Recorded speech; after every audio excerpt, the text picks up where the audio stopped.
This video is mainly for those 7-0, 6-1, 5-2, 4-3. Hell, maybe if you're 3-4, you can start thinking about the fantasy playoffs. But if you're 0-7, if you're 1-6, if you are 2-5, I would recommend you do literally the exact opposite of what we're going to be talking about here, because we are talking about sacrificing short-term production for long-term value. Now, I'm going to go through the two main things that matter. One, specifically the schedules that we'll have in the fantasy playoffs. And two, the profiles of the running backs that make sense to potentially sell versus the profiles that make sense to potentially buy. Now, obviously, if you are selling an asset, it has to be somebody producing. It has to be somebody that people are actually excited about and want to trade for. And you've actually seen recently in our sell high videos that we've had Jordan Mason and Chuba Hubbard. And the reason for this with these running backs, and now I'm actually going to throw Kareem Hunt onto the list as well, since Hunt does have a lot of value, is these running backs have expiration dates. Now, not in that, oh my gosh, we know for a damn fact that this is used by November 15th and then they're toast after that. No, but it's like, okay, well, we understand that Christian McCaffrey could come back any day now. And if that happens, Jordan Mason goes from being a must-start running back one every single week to an absolute zero in your lineup. So if I'm sitting here at 5-2 and I'm trying to project out how can I actually win in the fantasy football playoffs, Jordan Mason for that 3-week stretch is probably not going to give me anything at all. Same thing with Chuba Hubbard. We talked about this for the past 3 weeks. In selling Hubbard with the understanding that this is one, going to be one of the worst offenses in the league, and two, when Jonathan Brooks comes back in, all of a sudden Chuba Hubbard will go from being a running back that you were starting every single week regardless of matchup to all of a sudden he's in a committee in one of the worst offenses in the league and you can't think about getting him in for a second. Kareem Hunt, the other end of this, yeah, Kareem Hunt's great right now. I would say that you would be a fool to sit him against the Las Vegas Raiders. He's probably going to absolutely crush this week, potentially next week, potentially the week after. And I'll be honest with you, I have no idea when Pacheco's going to come back. I have no idea if Pacheco's for sure coming back by the time we get to the fantasy football playoff stretch. But I do know you have that looming possibility where if you were that 5-2, you were that 6-1 team, the second that Pacheco is back, Kareem Hunt goes from being a must-start running back every single week to all of a sudden potentially not even worth the roster spot. So if you are a team that is looking forward to the fantasy football playoff stretch, especially if you have one of these running backs that has the expiration date near the bottom end of your roster, if they're on your bench, you have no business in holding on to these players, and you should be pivoting over to some longer-term upside plays. Now, the second thing with this is obviously the guys that we would be looking to buy. And this is regardless of if you have those expiring running backs on your team or not. I mean, hell, maybe your running back room right now is like mine in the Flock League. Maybe you have James Conner, who has a beautiful schedule. We'll get to that in a second. DeAndre Swift, Javonte Williams. I don't even know who else we have, but I think we have another running back like Ramondre Stevenson I plan on not starting anytime soon. Sadly, I ended up losing because of a stat correction. So instead of being 5-2, I'm sitting at 4-3 right now. But if I was 5-2, you know the guys I'd be going after? I'd be putting out feelers for Christian McCaffrey right now. I'd be going, yeah, obviously there's a lot of uncertainty. There's a lot of fear. There's a lot of doubt. We have no idea what McCaffrey's going to be over the next few weeks. But if McCaffrey comes back in week 10, doesn't he have to be by week 10? Comes back in week 11, comes back in week 12, comes back in week 13. Hell, as long as he's back for weeks 15, 16, 17, and he's the top 5 running back during that stretch, if I was 5-2, that would be the main thing that matters to me. And I'd be aggressively trying to go out there and pick up CMC. Obviously, 2-5 team, you have no business trying to do so. And then also looking at Isaiah Pacheco, this is a running back that I don't want to sit here and say, oh yeah, he has the same CMC outlook. I think you're more likely to get McCaffrey back sooner than you are with Pacheco. But maybe you throw out and see if we can pick up Isaiah Pacheco as a throw-in. Maybe you can look at Jonathan Brooks as well if you think that Brooks is a great profile. Now, obviously, the issue is it's just such a bad offense in Carolina. It's hard to see too many of those players having upside in comparison to what you have with McCaffrey and Pacheco. So in general, those are trades that I feel like you absolutely have to take advantage of if you are thinking towards the fantasy football playoffs.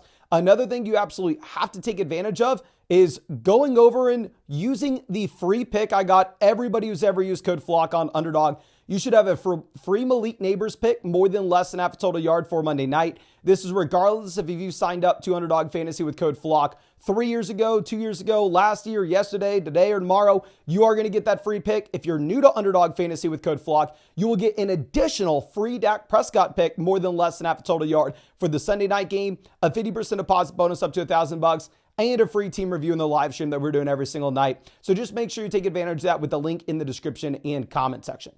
Now, let's move over and let's look at the running back schedules. I want to go through and I want to look at the best RB schedules and the worst RB schedules and try to identify maybe there's a running back or two that we can actually look to go ahead and buy and a running back or two that we should look to avoid before his schedule gets real tough. Now, the best schedule is for James Conner. Now, I was very excited to see this. Like I just said, James Conner is one of my top running backs in the Flock League. But at the same time, I was a little bit conflicted earlier in the season. When I drafted James Conner, to be honest with you, I didn't expect this to be a guy that would be an absolute crusher in the fantasy football playoffs. I thought that there was an outside chance how they took Trey Benson. James Conner's always an injury risk. Maybe Benson expands his role later in the year. But from what we're seeing right now, Trey Benson is an absolute zero.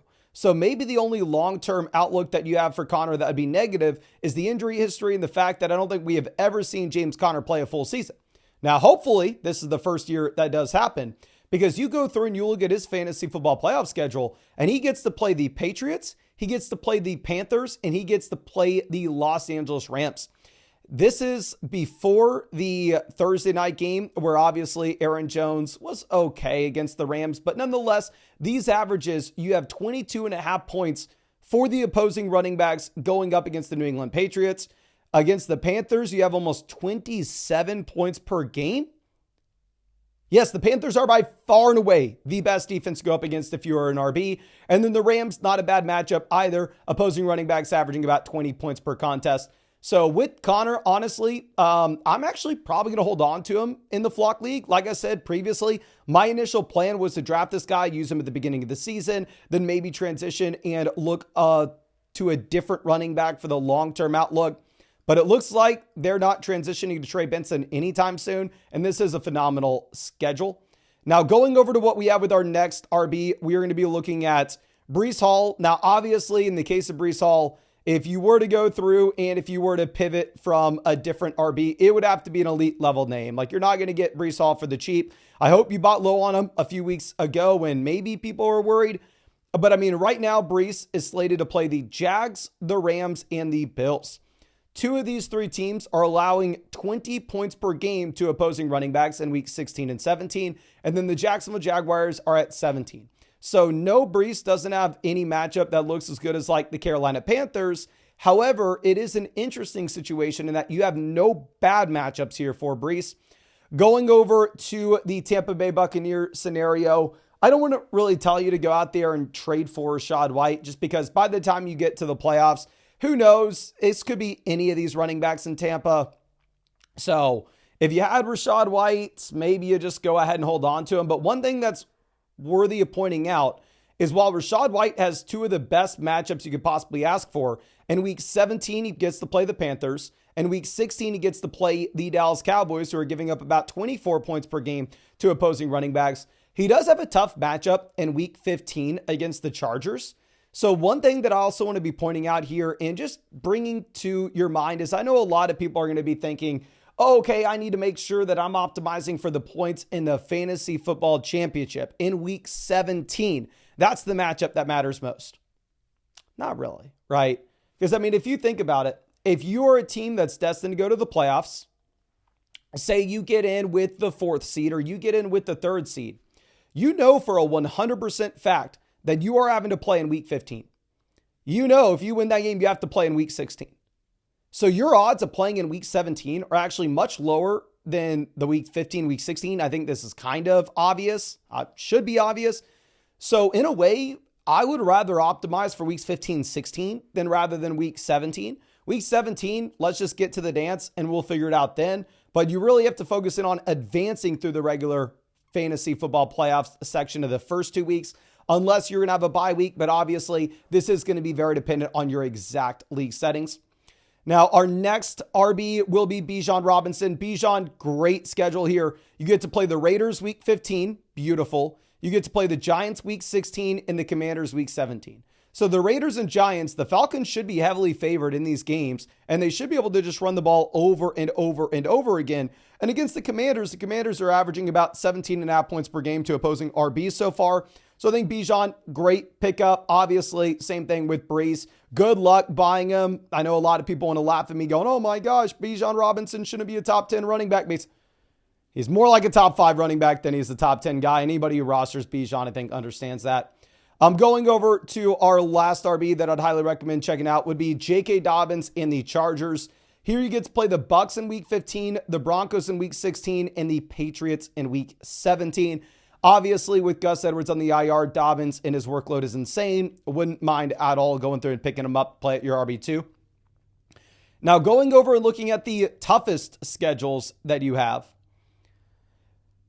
The worst schedule for a running back in the fantasy football playoffs, somebody that was on a sell-high video for us earlier this week, I think is a clear sell-high candidate, will be Najee Harris. Najee Harris has to play the Eagles, the Ravens, and the Chiefs. These teams are averaging a combined like 11, 12 points for opposing running back rooms. Now, of course, some running backs can overcome a tough matchup if they're able to get the cheap 5-6 receptions out of the backfield, 430 receiving yards. Kind of gives your running back a floor, even if it is a crappy spot. But Najee Harris doesn't have that. Najee Harris isn't going to have the receiving usage, so it's more of a touchdown or bust type situation. So I think pivoting from Najee here makes a ton of sense. Our next running back that, to be honest with you, I'll probably be trying to sell in the Flock League is Javonte. Javonte goes up against the Colts, Chargers, Bengals. Not nearly as bad as what you have with the Pittsburgh Steelers schedule. But here, what's interesting to point out as well, the Broncos got to just absolutely boat race the Saints, which led to a massive Javonte game this past week. The Broncos are currently 10.5 point favorites over the Carolina Panthers this week. I think Javonte is going to absolutely crush in this game as well. So in my mind, this is setting up to an absolute perfect situation to go through and sell high on Javonte Williams after this week against Carolina, regardless of the playoff schedule, but now especially seeing this playoff schedule, I think I'll be looking to sell Javonte after he crushes this week. Our next team, you have the Chiefs. The Chiefs go up against the Browns, Texans, Steelers. Obviously, hate the Steelers matchup in week 17, but maybe this makes you a little bit more hesitant to go out there and throw out a feeler for Isaiah Pacheco, but a little more likely to sell Kareem Hunt, as we talked about previously. Here, Derrick Henry doesn't have the best schedule. He plays the Niners, the Jets, and the Cardinals. Obviously, I don't mind the Cardinals game at all in week 17. The Niners and Jets matchups will probably be something that you're not super excited about in weeks 15 and 16. So if you're playing in a full PPR format and you are destined to go to the playoffs and you can sell Derrick Henry for Breece Hall and maybe get an additional upgrade at wide receiver, I think that may be something you're looking at in a full PPR format. And we can say the same thing here with Bijan Robinson. Now, our next team would be the Cincinnati Bengals, but honestly, I think by the time you get to the playoffs, Chase Brown could just be looking at a larger workload than he has now. So I don't necessarily think you would want to trade Chase Brown. But I really hope that this video helped you out. Of course, I'll make a wide receiver version of this later. But if you wanted to take advantage of that free Malik Neighbors pick, we set up everybody with code FLOCK for. And if you're new to Underdog, you're going to get an additional free Dak Prescott pick, more than less than half a total yard. You can find that link to Underdog Fantasy in the description and comment section. Code FLOCK, you're going to get a 50% deposit bonus up to $1,000. Plus, you're going to be getting a free team review in the live stream that we're doing every single night. Just make sure that you set up an account on flockfantasy.com. That way, I can go ahead and hook you up with that free team review voucher. But thank you again. I really appreciate you, and I really hope I get to see you out in the live stream later tonight.